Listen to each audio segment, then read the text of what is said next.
ಆತ್ಮೀಯ ವೀಕ್ಷಕರೇ, ಸಮಗ್ರ ಸತ್ಯವೇದ ಅಧ್ಯಯನ ಕಾರ್ಯಕ್ರಮಕ್ಕೆ ಬಹು ಪ್ರೀತಿಯಿಂದ ಸ್ವಾಗತಿಸುತ್ತೇವೆ. ಕಳೆದ ಕಾರ್ಯಕ್ರಮದಲ್ಲಿ ನಾವು ಎಜ್ರನು ಧರ್ಮಶಾಸ್ತ್ರ ಪಠಣ ಮಾಡಿದ ಬಳಿಕ ಜನರು ಪಶ್ಚಾತ್ತಾಪ ಪಟ್ಟದ್ದನ್ನು ನೋಡಿದ್ದೇವೆ. ಪ್ರಿಯರೇ, ಸತ್ಯವೇದ ಅಧ್ಯಯನವು ನಮಗೆ ಸಂತೋಷವನ್ನು ಕೊಡುವಂಥದ್ದಾಗಿದೆ. ಪುನರುಜ್ಜೀವನ ಅಂದರೇನು? ಪುನರುಜ್ಜೀವನವು ವೈಯಕ್ತಿಕವಾದದ್ದೋ ಅಥವಾ ಅದ್ಭುತ ಕಾರ್ಯವೋ ಎಂಬುದನ್ನು ತಿಳಿದುಕೊಳ್ಳಬೇಕು. ಹಾಗಾದರೆ ನಮ್ಮನ್ನು ದೇವರಾತ್ಮನ ಹತೋಟಿಗೆ ಒಪ್ಪಿಸಿಕೊಟ್ಟು ಇಂದಿನ ಅಧ್ಯಯನವನ್ನು ಪ್ರಾರಂಭಿಸೋಣ. ಕರ್ತನಲ್ಲಿ ಪ್ರೀತಿಯುಳ್ಳ ಆತ್ಮೀಯ ಸ್ನೇಹಿತರೆ, ಸಮಾಧಾನದ ಪ್ರಭುವಾಗಿರುವಂಥ ನಮ್ಮ ರಕ್ಷಕನಾದ ಯೇಸು ಕ್ರಿಸ್ತನ ಮಹಿಮೆಯ ನಾಮದಲ್ಲಿ ನಿಮ್ಮೆಲ್ಲರಿಗೂ ನನ್ನ ಹೃದಯಪೂರ್ವಕವಾದ ವಂದನೆಗಳು. ದೇವರ ಮಹಾಕೃಪೆಯಿಂದ ನೆಹೆಮೀಯನ ಪುಸ್ತಕದ ಅಧ್ಯಯನದಲ್ಲಿ ನಾವು ಮುಂದೆ ಸಾಗುತ್ತಾ ಇದ್ದೇವೆ. ಕಳೆದ ಕಾರ್ಯಕ್ರಮದಲ್ಲಿ ನೆಹೆಮೀಯನ ಪುಸ್ತಕದ 8ನೇ ಅಧ್ಯಾಯದ ಧ್ಯಾನವನ್ನು ಪ್ರಾರಂಭಿಸಿ ಹಲವು ವಚನಗಳನ್ನು ನಾವು ಧ್ಯಾನಿಸಿ ದೇವರ ಕೃಪೆಯಿಂದ ಅನೇಕ ಸತ್ಯಗಳನ್ನು ತಿಳಿದುಕೊಂಡಿರುವಾಗ, ಇಂದು ನಾವು ನಮ್ಮ ಧ್ಯಾನದಲ್ಲಿ ಮುಂದುವರಿಯುವ ಹಾಗೆ ನೆಹೆಮೀಯನ ಪುಸ್ತಕ 8ನೇ ಅಧ್ಯಾಯ 12ನೇ ವಚನವನ್ನು ಗಮನಿಸೋಣ. ಅಲ್ಲಿ ಹೀಗೆ ಬರೆದದೆ: ತಮಗೆ ತಿಳಿಯಪಡಿಸಿದ ಮಾತುಗಳನ್ನು ಜನರೆಲ್ಲರೂ ಗಮನಿಸಿ ಹೋಗಿ ಅನ್ನಪಾನಗಳನ್ನು ತೆಗೆದುಕೊಂಡು ಏನೂ ಇಲ್ಲದವರಿಗೆ ಭಾಗಗಳನ್ನು ಕಳುಹಿಸಿ ಬಹಳವಾಗಿ ಸಂತೋಷಪಟ್ಟರು ಎಂಬುದಾಗಿ. ಕರ್ತನಲ್ಲಿ ಪ್ರಿಯರೇ, ಈ ಸತ್ಯವೇದ ಅಧ್ಯಯನವು ನಿನಗೆ ಸಂತೋಷ ತರುತ್ತದೆ ಎಂದು ನಾನು ನಂಬುತ್ತೇನೆ. ಇತ್ತೀಚೆಗೆ ನನಗೆ 3 ಪತ್ರಗಳು ಬಂದವು. ಒಂದರಲ್ಲಿ ನಿರಾಶೆಗೊಳಗಾದ ಸೌಹಾರ್ದಿಕನಿಗೆ ದೇವರ ವಾಕ್ಯವು ಸಂತೋಷವನ್ನು ಕೊಟ್ಟ ಸಂಗತಿಯಿತ್ತು. ಇನ್ನೊಂದರಲ್ಲಿ ಒಡೆದು ಹೋಗಲಿದ್ದ ಕುಟುಂಬದ ವಿಚಾರವಿತ್ತು. ದೇವರ ವಾಕ್ಯವು ಅವರಿಗೆ ಸಂತೋಷವನ್ನು ತಂದಿತ್ತು. 3ನೆಯ ಪತ್ರ ನನ್ನ ಕುರಿತು ಕಹಿ ಮನಸ್ಸು ಹೊಂದಿದವನಿಂದ ಬಂದಿತ್ತು. ನನ್ನ ವೈರಿಗಳು ಅವನ ಮೇಲೆ ಪ್ರಭಾವ ಬೀರಿದ್ದರು, ಆದರೆ ದೇವರ ವಾಕ್ಯವು ಅವನ ಜೀವಿತದಲ್ಲಿ ಕಾರ್ಯ ಪ್ರಾರಂಭಿಸಿತು. ದೇವರ ವಾಕ್ಯಕ್ಕೆ ನಾವು ಅವಕಾಶ ಕೊಡುವುದಾದರೆ ನಮ್ಮೆಲ್ಲರ ಮೇಲೂ ಈಗಲೂ ಅದು ಪ್ರಭಾವ ಬೀರುತ್ತದೆ. ದಯವಿಟ್ಟು ಆಲೋಚಿಸಿ ನೋಡಿರಿ. ಬನ್ನಿರಿ, ನಮ್ಮ ಧ್ಯಾನದಲ್ಲಿ ಮುಂದುವರಿಯುವ ಹಾಗೆ ನೆಹೆಮೀಯನ ಪುಸ್ತಕ 8ನೇ ಅಧ್ಯಾಯ 13ನೇ ವಚನವನ್ನು ಗಮನಿಸೋಣ. ಅಲ್ಲಿ ಹೀಗೆ ಬರೆದದೆ: ಮರುದಿನ ಎಲ್ಲ ಇಸ್ರಾಯೇಲ್ ಗೋತ್ರ ಪ್ರಧಾನರು, ಯಾಜಕರು, ಲೇವಿಯರು ಧರ್ಮಶಾಸ್ತ್ರದ ಅಧ್ಯಯನಕ್ಕಾಗಿ ಧರ್ಮೋಪದೇಶಕನಾದ ಎಜ್ರನ ಬಳಿಗೆ ಕೂಡಿ ಬಂದಾಗ ಎಂಬುದಾಗಿ. ಕರ್ತನಲ್ಲಿ ಪ್ರೀತಿಯುಳ್ಳ ದೇವಜನರೇ, ಆರಂಭದ ಸತ್ಯವೇದ ಅಧ್ಯಯನದಿಂದಾಗಿ ಮರುದಿನ ಅನೇಕ ಪ್ರಧಾನರು ಎಜ್ರನ ಬಳಿಗೆ ಹೆಚ್ಚಿನ ಅಧ್ಯಯನಕ್ಕಾಗಿ ಸೇರಿ ಬರುವಂತಾಯಿತು. ಕೆಲವು ಸತ್ಯವೇದ ಸಮ್ಮೇಳನಗಳಲ್ಲಿ ನನಗೆ ಹೆಚ್ಚಿನ ಸಂತೋಷವಾಗುವುದಿಲ್ಲ. ಯಾಕಂದರೆ ಅವರು ಹೇಳುತ್ತಾರೆ, ಈ ದಿನದ ಧ್ಯಾನ ಅದ್ಭುತವಾಗಿತ್ತು, ನನಗೆ ತುಂಬ ಆಶೀರ್ವಾದ ದೊರಕಿತು ಎಂದಷ್ಟೇ ಹೇಳುತ್ತಾರೆ. ಆದರೆ ಪ್ರಿಯರೇ, ಮರುದಿನದ ಕೂಟದಲ್ಲಿ ನಾನು ಅವರಿಗಾಗಿ ಹುಡುಕುತ್ತೇನೆ. ಆದರೆ ಅವರು ಬಾರದಿದ್ದಾಗ ಹಿಂದಿನ ದಿನದ ಅವರ ಮಾತು ನಿಜವಾಗಿ ಯಥಾರ್ಥವಾದದ್ದೋ ಎಂದು ಆಶ್ಚರ್ಯಪಡುತ್ತೇನೆ. ಹೌದಲ್ಲ ಪ್ರಿಯರೇ? ಹೆಚ್ಚಿನ ಪ್ರಾರ್ಥನಾ ಕೂಟಗಳಲ್ಲಿ, ಸತ್ಯವೇದ ಅಧ್ಯಯನಗಳಲ್ಲಿ ಇದೇ ರೀತಿಯಾಗಿ ಜನರಿರುತ್ತಾರಲ್ಲವೇ? ನಮ್ಮನ್ನು ನಾವು ಪರೀಕ್ಷಿಸಿಕೊಳ್ಳೋಣವ. ಬನ್ನಿರಿ, ಮುಂದಕ್ಕೆ ನಾವು ನೆಹೆಮೀಯನ ಪುಸ್ತಕ 8ನೇ ಅಧ್ಯಾಯ 14ರಿಂದ 16 ವಚನಗಳವರೆಗೆ ಗಮನಿಸೋಣ. ಅಲ್ಲಿ ಹೀಗೆ ಬರೆದದೆ: 7ನೆಯ ತಿಂಗಳಿನ ಜಾತ್ರೆಯಲ್ಲಿ ಇಸ್ರಾಯೇಲ್ಯರು ಪರ್ಣಶಾಲೆಗಳಲ್ಲಿ ವಾಸಿಸಬೇಕು. ಈ ನಿಯಮದ ಪ್ರಕಾರ ಆ ಪರ್ಣಶಾಲೆಗಳಿಗಾಗಿ ಜನರು ಗುಡ್ಡಕ್ಕೆ ಹೋಗಿ ಒಲಿವ, ಕಾಡು ಒಲಿವ, ಸುಗಂಧ, ಖರ್ಜೂರ ಮುಂತಾದ ಮರಗಳ ದಟ್ಟವಾದ ಎಳೆಗಳುಳ್ಳ ಕೊಂಬೆಗಳನ್ನು ತರುವ ಹಾಗೆ ಅವರ ಎಲ್ಲ ಪಟ್ಟಣಗಳಲ್ಲಿಯೂ ಯೆರೂಸಲೇಮಿನಲ್ಲಿಯೂ ಡಂಗುರದಿಂದ ಪ್ರಕಟಿಸಬೇಕು ಎಂಬುದಾಗಿ ಬರೆದಿರುವ ಶಾಸನವು ಮೋಶೆಗೆ ಯೆಹೋವನಿಂದ ದೊರಕಿದ ಧರ್ಮಶಾಸ್ತ್ರದಲ್ಲಿ ಸಿಕ್ಕಿತು. ಈ ಆಜ್ಞಾನುಸಾರವಾಗಿ ಜನರು ಹೋಗಿ ಕೊಂಬೆಗಳನ್ನು ತೆಗೆದುಕೊಂಡು ಬಂದು ತಮ್ಮ ತಮ್ಮ ಅಂಗಳ ಮಾಳಿಗೆಗಳಲ್ಲಿಯೂ ದೇವಾಲಯದ ಪ್ರಕಾರಗಳಲ್ಲಿಯೂ ನೀರುಬಾಗಲು, ಎಫ್ರಾಯಿಂ ಬಾಗಲು ಇವುಗಳ ಮುಂದಣ ಬಯಲುಗಳಲ್ಲಿಯೂ ಪರ್ಣಶಾಲೆಗಳನ್ನು ಮಾಡಿಕೊಂಡರು ಎಂಬುದಾಗಿ. ಕರ್ತನಲ್ಲಿ ಪ್ರೀತಿಯುಳ್ಳ ಸಹೋದರ ಸಹೋದರಿಯರೇ, ಇದು ಪರ್ಣಶಾಲೆಗಳ ಹಬ್ಬದ ಕುರಿತಾಗಿತ್ತು. ಇಸ್ರಾಯೇಲ್ಯರು ಐಗುಪ್ತದಿಂದ ಕಾನಾನಿಗೆ ಪ್ರಯಾಣ ಮಾಡುವಾಗ ದೇವರು ಒದಗಿಸಿದ ತಂದೆಯ ಪ್ರೀತಿ ಭದ್ರತೆಗಳನ್ನು ಈ ಪರ್ಣಶಾಲೆಗಳ ವಾಸವು ನೆನಪಿಗೆ ತರುತ್ತಿತ್ತು.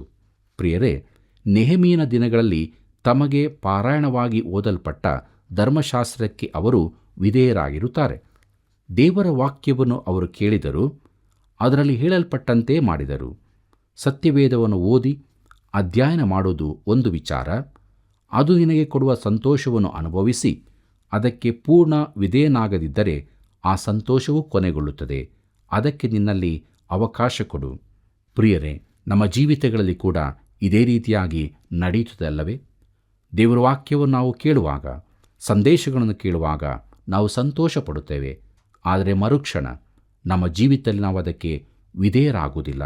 ಆವಾಗ ಆ ಸಂತೋಷವು ಕೊನೆಗೊಳ್ಳುತ್ತದೆ. ದಯವಿಟ್ಟು ಆಲೋಚಿಸಿ ನೋಡ್ರಿ. ಕರ್ತನಲ್ಲಿ ಪ್ರಿಯರೇ, ಈ ಮಹಾಪಾರಾಯಣದಿಂದ ಭಕ್ತಿ ಸಂಜೀವನವಾದದ್ದನ್ನು ಮುಂದಿನ ಅಧ್ಯಾಯದಲ್ಲಿ ನಾವು ನೋಡಲಿದ್ದೇವೆ. ಪ್ರಿಯರೇ, ಇಲ್ಲಿಗೆ ನಾವು ನೆಹೆಮೀಯನ ಪುಸ್ತಕದ 8ನೇ ಅಧ್ಯಾಯದ ಧ್ಯಾನವನ್ನು ಮಾಡಿ ಮುಗಿಸಿದ್ದೇವೆ. ದೇವರು ತನ್ನಾತ್ಮನ ಮೂಲಕವಾಗಿ ನಮಗೆ ತಿಳಿಸಿದ ಸತ್ಯಗಳಿಗೆ ನಾವು ವಿಧೇಯರಾಗಿ ಆತನ ವಾಕ್ಯದಲ್ಲಿ ಸಂತೋಷ ಪಡುತ್ತಾ ನಮ್ಮ ಜೀವಿತದಲ್ಲಿ ಮುಂದೆ ಸಾಗೋಣ. ಬನ್ನಿರಿ ಪ್ರಿಯರೇ, ಮುಂದಕ್ಕೆ ನಾವು ನೆಹೆಮೀಯನ ಪುಸ್ತಕ 9 ಮತ್ತು 10ನೇ ಅಧ್ಯಾಯದ ಧ್ಯಾನವನ್ನು ಪ್ರಾರಂಭಿಸೋಣ. ಇದರ ಮುಖ್ಯ ಪ್ರಸ್ತಾಪ ಪ್ರಾರ್ಥನೆ ಹಾಗೂ ಭಕ್ತಿ ಸಂಜೀವನ ಎಂಬುದಾಗಿದೆ.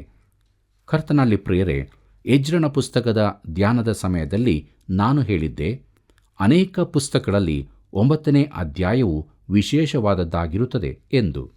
ಎಜ್ರನ ಪುಸ್ತಕ 9ನೇ ಸಂಧಿ, ನೆಹೆಮೀಯನ ಪುಸ್ತಕ 9ನೇ ಸಂಧಿ, ದಾನಿಯೇಲನ ಪುಸ್ತಕ 9ನೇ ಸಂಧಿ ಎಲ್ಲದರಲ್ಲೂ ಭಕ್ತಿಯ ಪುನರುಜ್ಜೀವನದ ಕುರಿತಾಗಿ ನೋಡುತ್ತೇವೆ.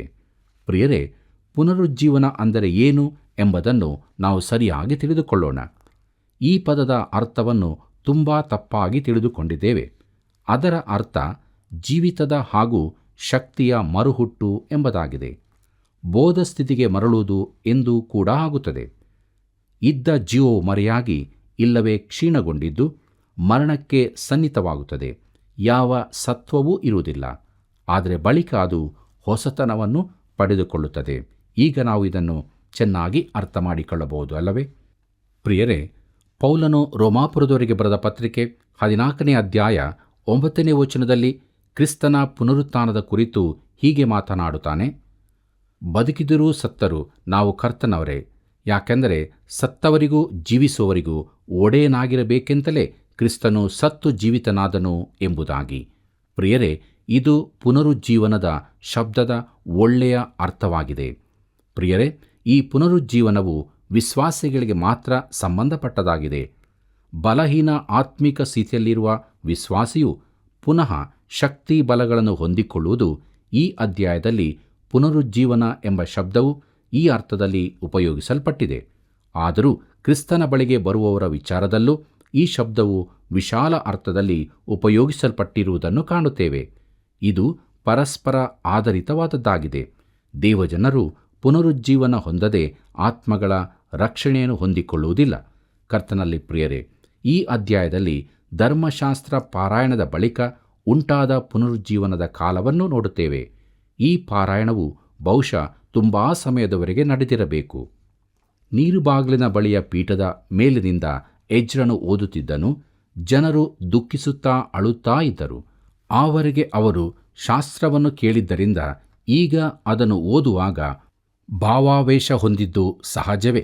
ಆ ಕಾಲದ ಜನರ ಮೇಲೆ ಅದು ವಿಶೇಷ ಪರಿಣಾಮವನ್ನು ಉಂಟುಮಾಡಿತು. ಇದರಿಂದಾಗಿ ಅವರು ಕೆಲವು ಸಂಗತಿಗಳನ್ನು ಮಾಡುವಂತಾಯಿತು. ಪ್ರಿಯರೇ, ದೇವರ ಮಟ್ಟಕ್ಕಿಂತ ತಾವು ಎಷ್ಟು ಕೆಳಗೆ ಬಿದ್ದಿದ್ದೇವೆ ಎಂಬುದನ್ನು ಅವರು ತಿಳಿದುಕೊಂಡರು ಮತ್ತು ಇದು ಎಜ್ರನ ಮೇಲೆಯೂ ಪರಿಣಾಮ ಬೀರಿತೆಂದು ನಾವು ಎಜ್ರನ ಪುಸ್ತಕದಲ್ಲಿ ನೋಡಿದ್ದೇವೆ. ದೇವರ ವಾಕ್ಯದ ಹೊರತಾಗಿ ಪುನರುಜ್ಜೀವನ ಉಂಟಾಗದೆಂಬುದನ್ನು ನಾವು ತಿಳಿದುಕೊಳ್ಳತಕ್ಕದ್ದು. ನಾನು ಹಿಂದೆ ಹೇಳಿದಂತೆ ಇನ್ನು ಮುಂದಿನ ಪುನರುಜ್ಜೀವನವು ದೇವರ ವಾಕ್ಯದ ಪುನರುಜ್ಜೀವನ ಎಂದು ಡಿ.ಎಲ್. ಮೂಡಿಯವರು ಹೇಳಿದ್ದಾರೆ. ಪ್ರಿಯರೇ, ನಮ್ಮ ಸಮಕಾಲೀನ ಸೌಹಾರ್ದಿಕರು ಬೇರೆಲ್ಲ ವಿಧಾನಗಳನ್ನು ಅನುಸರಿಸುವುದಕ್ಕಿಂತ ಸತ್ಯವೇದ ಕಲಿಸುವುದಕ್ಕೆ ಹೆಚ್ಚಿನ ಮಹತ್ವ ಕೊಟ್ಟರೆ ಒಳ್ಳೆಯದು. ದೇವರು ಈ ಜನರಿಗೆ ಏನು ಮಾಡಿದನೆಂಬುದನ್ನು ನೋಡಿರಿ. ಪ್ರಿಯರೇ, ನಾವು ಕೂಡ ಹೆಚ್ಚೆಚ್ಚಾಗಿ ದೇವರ ವಾಕ್ಯದ ಬಳಿಗೆ ಬಂದಾಗ, ಆ ವಾಕ್ಯವನ್ನು ಕಲಿತಾಗ, ಅಭ್ಯಾಸ ಮಾಡಿದಾಗ ನಮ್ಮ ಜೀವಿತದಲ್ಲಿ ನಿಜವಾದ ಬಲವನ್ನು ಹೊಂದಿಕೊಳ್ಳುತ್ತೇವೆ. ಬನ್ನಿರಿ, ಮುಂದಕ್ಕೆ ನಾವು ನೆಹೆಮೀಯನ ಪುಸ್ತಕ 9ನೇ ಅಧ್ಯಾಯ ಮೊದಲಿನ 2 ವಚನಗಳನ್ನು ಗಮನಿಸೋಣ. ಅಲ್ಲಿ ಹೀಗೆ ಬರೆದದೆ: ಅದೇ ತಿಂಗಳಿನ 24ನೇ ದಿನದಲ್ಲಿ ಇಸ್ರಾಯೇಲ್ಯರು ಉಪವಾಸವಾಗಿದ್ದು ಗೋಣಿ ತಟ್ಟನ್ನು ಕಟ್ಟಿಕೊಂಡು ತಲೆಯ ಮೇಲೆ ಮಣ್ಣು ಹಾಕಿಕೊಂಡು ನೆರೆದು ಬಂದರು. ಇಸ್ರಾಯೇಲ್ ಸಂತಾನದವರು ಎಲ್ಲ ಅನ್ಯ ಕುಲದವರಿಂದ ತಮ್ಮನ್ನು ಬೇರ್ಪಡಿಸಿಕೊಂಡು ನಿಂತು ತಮ್ಮ ಪಾಪಗಳನ್ನು, ತಮ್ಮ ಪಿತೃಗಳ ಪಾಪಗಳನ್ನು ಆತನಿಗೆ ಅರಿಕೆ ಮಾಡಿದರು ಎಂಬುದಾಗಿ. ಕರ್ತನಲ್ಲಿ ಪ್ರಿಯರೇ, ಅವರು ತಮ್ಮ ಪಾಪಗಳನ್ನು ಮಾತ್ರವಲ್ಲದೆ ತಮ್ಮ ಪಿತೃಗಳ ಪಾಪಗಳನ್ನು ಅರಿಕೆ ಮಾಡಿದರು ಎಂಬುದಾಗಿ ನಾವಿಲ್ಲಿ ನೋಡುತ್ತೇವೆ. ಬನ್ನಿರಿ, ಮುಂದಕ್ಕೆ ನಮ್ಮ ಧ್ಯಾನದಲ್ಲಿ ನೆಹೆಮೀಯನ ಪುಸ್ತಕ 9ನೇ ಅಧ್ಯಾಯ 3ನೇ ವಚನವನ್ನು ಗಮನಿಸೋಣ. ಅಲ್ಲಿ ಹೀಗೆ ಬರೆದದೆ: ಅವರು 3 ತಾಸುಗಳವರೆಗೂ ತಮ್ಮ ತಮ್ಮ ಸ್ಥಳಗಳಲ್ಲಿ ನಿಂತು ತಮ್ಮ ದೇವರಾದ ಯೆಹೋವನ ಧರ್ಮಶಾಸ್ತ್ರ ಗ್ರಂಥವನ್ನು ಪಾರಾಯಣ ಮಾಡಿಸಿದರು. ತರುವಾಯ ಇನ್ನೂ 3 ತಾಸು ತಮ್ಮ ದೇವರಾದ ಯೆಹೋವನಿಗೆ ಅಡ್ಡಬಿದ್ದು ಪಾಪಗಳನ್ನು ಅರಿಕೆ ಮಾಡಿದರು ಎಂಬುದಾಗಿ. ಕರ್ತನಲ್ಲಿ ಪ್ರೀತಿಯುಳ್ಳ ಸಹೋದರ ಸಹೋದರಿಯರೇ, ದೇವರ ವಾಕ್ಯವು ಅವರ ಪಾಪದ ಸ್ಥಿತಿಯನ್ನು ಅವರಿಗೆ ಪ್ರಕಟಿಸಿತು. ಉಪವಾಸ, ಗೋಣಿತಟ್ಟು, ಬೂದಿ ಇವುಗಳು ಅವರ ಯಥಾರ್ಥತೆಯನ್ನು ತೋರಿಸಿದವು. ಪಾಪದರಿಕೆ ಹಾಗೂ ಆರಾಧನೆಗಳು ಹಿಂದೆ ಬಂದವು. ಪ್ರಿಯರೇ, ಈಗಿನ ಯುವ ಜನಾಂಗವು ನಮ್ಮ ಹಿರಿಯ ಜನಾಂಗದ ಕುರಿತು ಬಹಳ ಟೀಕೆ ಮಾಡುವವರಾಗಿರುತ್ತಾರೆ. ಇದು ಯಥಾರ್ಥವಾದದ್ದೇ ಆಗಿದೆ. ಅವರು ದೇವರ ವಾಕ್ಯಕ್ಕೆ ಹಿಂತಿರುಗುವುದಾದರೆ ತಮ್ಮ ಈ ಟೀಕೆ ಮಾಡುವ ಮನೋಭಾವವನ್ನು ಬಿಟ್ಟು ತಮ್ಮ ಸೋಲುಗಳ ಕುರಿತು ಅರಿಕೆ ಮಾಡತೊಡಗುವರು. ಆದರೆ ಮೊದಲಿಗೆ ತಮ್ಮ ಪಾಪಗಳನ್ನು ಅವರು ಅರಿಕೆ ಮಾಡುವರು. ಪ್ರಿಯರೇ, ನಮ್ಮ ಸ್ವಂತ ಪಾಪಗಳನ್ನು ಅರಿಕೆ ಮಾಡದೆ ನಾವು ಬೇರೆ ಏನನ್ನೂ ಅರಿಕೆ ಮಾಡಲು ಸಾಧ್ಯವಿಲ್ಲ. ನನಗೆ ಅರಿಕೆ ಮಾಡಬೇಕಾದದ್ದೇನೂ ಇಲ್ಲ ಎಂದು ನೀನು ಭಾವಿಸುವುದಾದರೆ ನೀನು ದೇವರ ವಾಕ್ಯದ ಬಳಿಗೆ ಬರಬೇಕಾದ ಅಗತ್ಯವಿದೆ. ಪ್ರಿಯರೇ, ಇಸ್ರಾಯೇಲ್ಯರು ದಿನದ ಕಾಲು ಭಾಗ ವಾಕ್ಯ ಪಠಣ ಮಾಡಿದರು. ಬಳಿಕ ಓದಿದ ವಾಕ್ಯದೆದುರು ತಮ್ಮ ಪಾಪಗಳನ್ನು ಅರಿಕೆ ಮಾಡಿದರು. ನಾವು ದೇವರನ್ನು ನಮ್ಮ ಮಟ್ಟಕ್ಕೆ ಕೆಳಗಿಳಿಸಲು ಸಾಧ್ಯವಿಲ್ಲ. ಅನೇಕರು ಹಾಗೆ ಮಾಡಲು ಪ್ರಯತ್ನಿಸುತ್ತಾರೆ. ಅಥವಾ ದೇವರ ಮಟ್ಟಕ್ಕೆ ಸರಿತೂಗಬಲ್ಲಷ್ಟು ಪರಿಪೂರ್ಣತೆಯು ನಮಗೆ ಬರಲಾರದು. ಕರ್ತನಲ್ಲಿ ಪ್ರೀತಿಯುಳ್ಳ ಸ್ನೇಹಿತನೇ, ಹಾಗಿದೆ ಎಂದು ನೀನು ಹೇಳುವುದಾದರೆ ನೀನು ನಿನಗೇ ಮೋಸ ಮಾಡಿಕೊಳ್ಳುತ್ತಿ. ಇದು ನನ್ನ ಮಾತಲ್ಲ, ಸತ್ಯವೇದ ಹಾಗೆ ಹೇಳುತ್ತದೆ. ಯೋಹಾನ ಬರೆದ ಮೊದಲನೇ ಪತ್ರಿಕೆ 1ನೇ ಅಧ್ಯಾಯ 8 ಮತ್ತು 9ನೇ ವಚನದಲ್ಲಿ ಹೀಗೆ ನೋಡುತ್ತೇವೆ: ನಮ್ಮಲ್ಲಿ ಪಾಪವಿಲ್ಲವೆಂದು ನಾವು ಹೇಳಿದರೆ ನಮ್ಮನ್ನು ನಾವೇ ಮೋಸಪಡಿಸಿಕೊಳ್ಳುತ್ತೇವೆ ಮತ್ತು ಸತ್ಯವೆಂಬುದು ನಮ್ಮಲ್ಲಿಲ್ಲ. ನಮ್ಮ ಪಾಪಗಳನ್ನು ಒಪ್ಪಿಕೊಂಡು ಅರಿಕೆ ಮಾಡಿದರೆ ಆತನು ನಂಬಿಗಸ್ತನೂ ನೀತಿವಂತನೂ ಆಗಿರುವುದರಿಂದ ನಮ್ಮ ಪಾಪಗಳನ್ನು ಕ್ಷಮಿಸಿಬಿಟ್ಟು ಸಕಲ ಅನೀತಿಯನ್ನು ಪರಿಹರಿಸಿ ನಮ್ಮನ್ನು ಶುದ್ಧಿ ಮಾಡುವನು ಎಂಬುದಾಗಿ.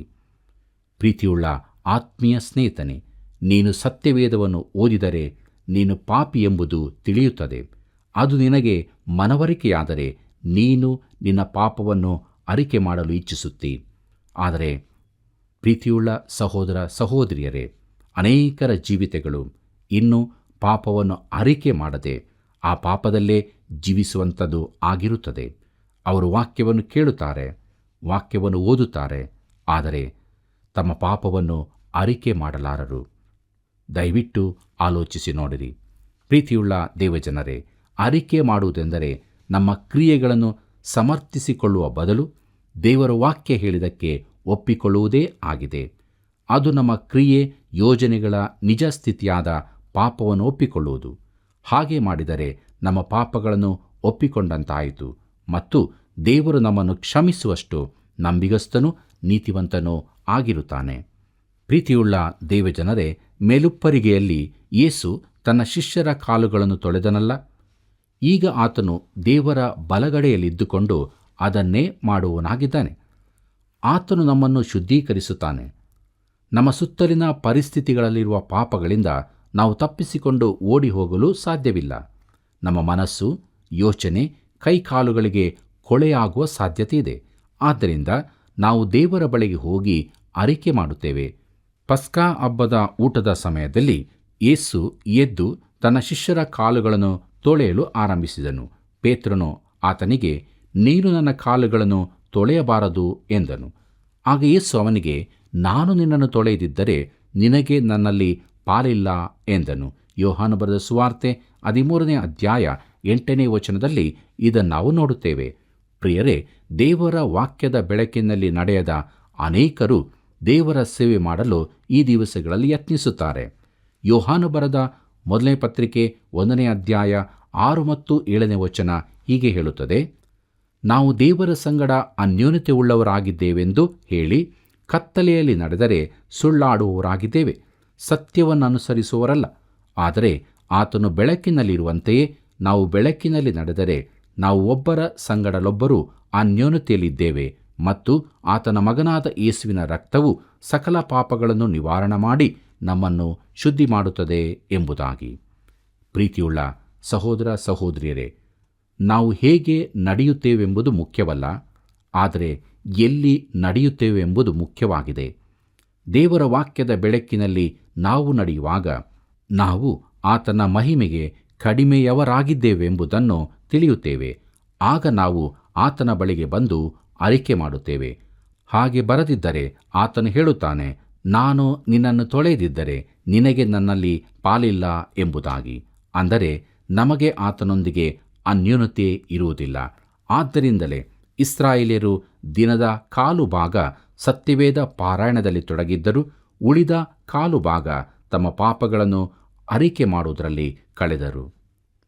ಕರ್ತನಲ್ಲಿ ಪ್ರೀತಿಯುಳ್ಳ ಸಹೋದರ ಸಹೋದರಿಯರೇ, ರೋಮಾಯರಿಗೆ ಬರೆದ ಪತ್ರಿಕೆಯ ಅಧ್ಯಯನದ ಬಳಿಕ ನನಗೆ ಅನೇಕ ಪತ್ರಗಳು ಬಂದಿದ್ದು, ಅದರಲ್ಲಿ ತಾವು ನನ್ನ ಕುರಿತು ವಿರೋಧವಾಗಿ ಮಾತಾಡಿದ್ದೇವೆಂದು ಒಪ್ಪಿಕೊಂಡರು.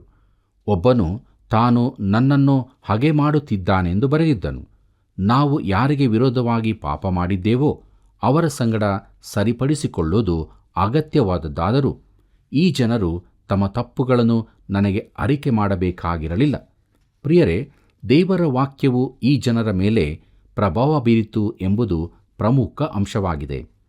ನನ್ನ ಪ್ರಿಯ ಸ್ನೇಹಿತನೇ, ನಿನ್ನ ಮೇಲೆ ಅದು ಪ್ರಭಾವ ಬೀರಿದರೆ ನೀನು ದೇವರ ಬಳಿಗೆ ಹೋಗಿ ಅರಿಕೆ ಮಾಡುವ ಹಾಗೆ ಅದು ನಿನ್ನನ್ನು ನಡೆಸುತ್ತದೆ.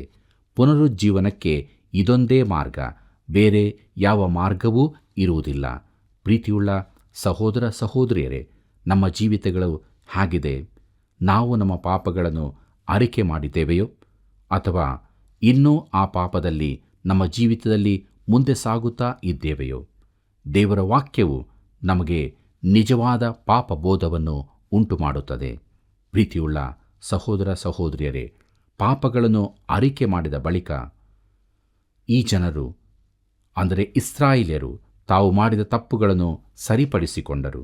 ಪಂಚಾಶತಮ ದಿನದಂದು ಪೇತ್ರನು ತಾನು ಯೇಸುವನ್ನು ಅಲ್ಲಗಳೆದಿದ್ದೇನೆ ಎಂದು ಬಹಿರಂಗವಾಗಿ ಅರಿಕೆ ಮಾಡಲಿಲ್ಲ. ಆ ಮೂಲಕ ಅಲ್ಲಿ ಪುನರುಜ್ಜೀವನ ಆದದ್ದು ಅಲ್ಲ. ಕರ್ತನಾದ ಯೇಸು ಪೇತ್ರನಿಗೆ ವೈಯಕ್ತಿಕವಾಗಿ ಕಾಣಿಸಿಕೊಂಡನೆಂದು ಲೂಕನು ಪೌಲನು ಹೇಳಿದ್ದಾರೆ. ಅದು ಅವನು ಸರಿಪಡಿಸಿಕೊಳ್ಳಬೇಕಾದ ವೈಯಕ್ತಿಕ ಸಂಗತಿಯಾಗಿತ್ತು. ನಾವು ಬಹಿರಂಗವಾಗಿ ಸ್ನಾನ ಮಾಡುವುದಿಲ್ಲ. ಅದೇ ರೀತಿ ನಾವು ನಮ್ಮ ಪಾಪಗಳನ್ನು ಬಹಿರಂಗವಾಗಿ ಅರಿಕೆ ಮಾಡಬೇಕಾಗಿಲ್ಲ. ಅದು ವೈಯಕ್ತಿಕ ವಿಚಾರವಾಗಿದೆ. ಪ್ರಿಯರೇ, ಸೀಮೋನ್ ಪೇತ್ರನು ವೈಯಕ್ತಿಕವಾಗಿ ತನ್ನ ಪಾಪವನ್ನು ಅರಿಕೆ ಮಾಡಿಕೊಂಡನು ಮತ್ತು ತನ್ನ ತಪ್ಪನ್ನು ಸರಿಪಡಿಸಿಕೊಂಡನೆಂದು ನಾನು ನಂಬುತ್ತೇನೆ. ಬಹಿರಂಗ ಅರಿಕೆಯು ಮಾನಸಿಕ ಉದ್ವೇಗ ಮಾತ್ರವಾಗಿದ್ದು ಅದು ಭಕ್ತಿ ಸಂಜೀವನವಲ್ಲ. ಅದರಿಂದಾಗಿ ಈ ದಿನಗಳಲ್ಲಿಯೂ ಭಕ್ತಿ ಸಂಜೀವನ ಉಂಟಾಗಲಿಲ್ಲ. ಬೇಕಾದಷ್ಟು ಪ್ರಾರ್ಥನಾ ಕೂಟಗಳು ನಡೆಯುತ್ತವೆ, ಆದರೆ ಜನರು ಬದಲಾಗಲಿಲ್ಲ.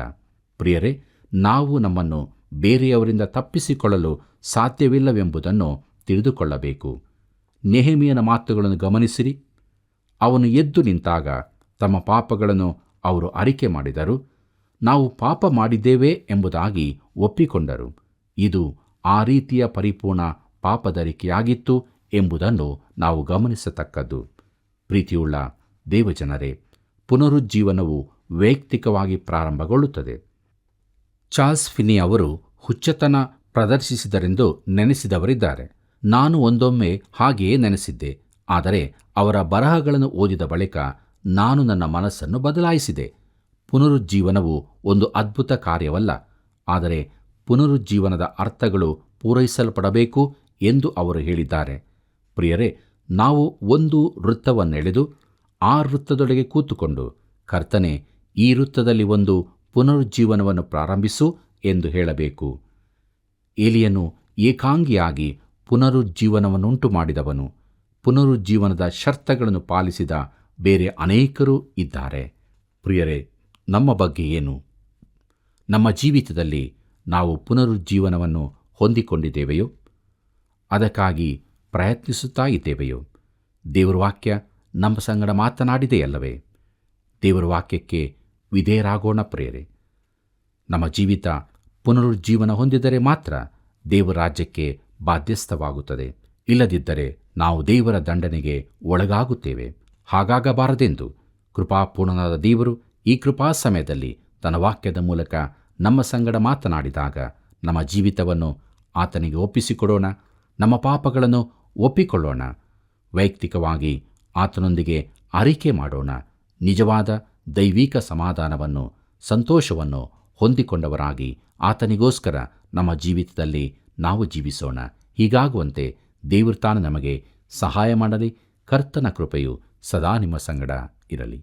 ಪ್ರಿಯರೇ, 7ನೇ ತಿಂಗಳಿನಲ್ಲಿ ಇಸ್ರಾಯೇಲರು ಪರ್ಣಶಾಲೆಗಳ ಜಾತ್ರೆಯನ್ನು ಮಾಡಿದರು. ಇದು ಅವರು ಐಗುಪ್ತದಿಂದ ಕಾನಾನಿಗೆ ಪ್ರಯಾಣ ಮಾಡುವಾಗ ದೇವರು ಒದಗಿಸಿದ ತಂದೆಯ ಪ್ರೀತಿ ಭದ್ರತೆಗಳ ಬಗ್ಗೆ ತಿಳಿಸುತ್ತಿತ್ತು.